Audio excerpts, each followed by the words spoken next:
For the third time, Texas Attorney General Ken Paxton has filed a Supreme Court brief asking justices to uphold President Trump's immigration order. It would keep visitors from 6 mostly Muslim countries from entering the United States. This comes after the Department of Justice last week asked the Supreme Court to uphold the ban. Joining us now is Texas Attorney General Ken Paxton. Welcome back to the program, sir. Thanks for having me back. I appreciate it. You've been busy. I have been busy. Yes. Tell us why you decided to file an amicus brief with the Supreme Court. So we thought it was important that the law play a part in this. We felt like the Ninth Circuit didn't focus on the law. They went out and looked at statements made in a political campaign, and we think they should focus on the law, which is very clear, giving the president authority to basically restrict entry of any class of non-resident aliens he views as detrimental, and so we wanted to support him, and we have obviously 15 other states with us. Do you think that the U.S. Supreme Court, unlike the federal judges, will be more likely to side with the Trump administration? I'm pretty confident that they'll actually look at the law, because if you look at what the Ninth Circuit has done with the Fourth Circuit, both known as very liberal courts, they went outside of looking at the actual language of the ban, and they went outside of looking at the actual law, and they looked at statements. That's not usually how you determine what the law is. President Trump is getting a lot of flack for a tweet that he wrote about. That he said, you know, that what the Justice Department wrote to the Supreme Court was weak, and yes, it is a travel ban.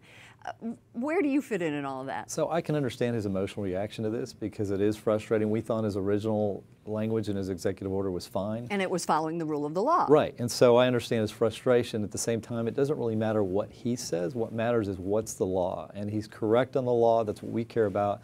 We're about the rule of law, and we're there to hopefully have the Supreme Court take a look at this and do the right thing. You are on the front line of illegal immigration as the Attorney General of Texas. You have a lot going on. What are some of the arguments you present in this amicus brief that the Justice Department may not have mentioned? So we're not there so much to present different arguments. We're there to support and give credibility to what they're saying, because it kind of looks sometimes like they're out there alone, and we wanted to stand there and say, look, this is not crazy. This is actually what the law is.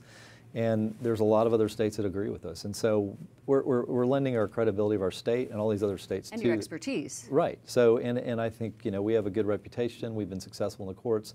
And we wanted to lend that credibility to what we think is good policy.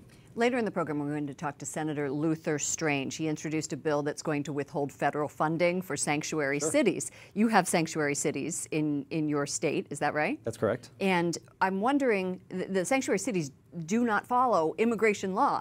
They do not follow the rule of law. They're saying, we don't have to deport illegal immigrants. Do you think that withholding, and he's going to withhold money, withhold money in this bill, taking it away from those cities, federal money, and moving it to the wall, moving that money to the wall. Do you think that that is going to work, is appropriate if the bill passes? Sure. I mean, we're doing the same thing in Texas. We just passed a law in our legislature. The governor just signed it, basically defunding.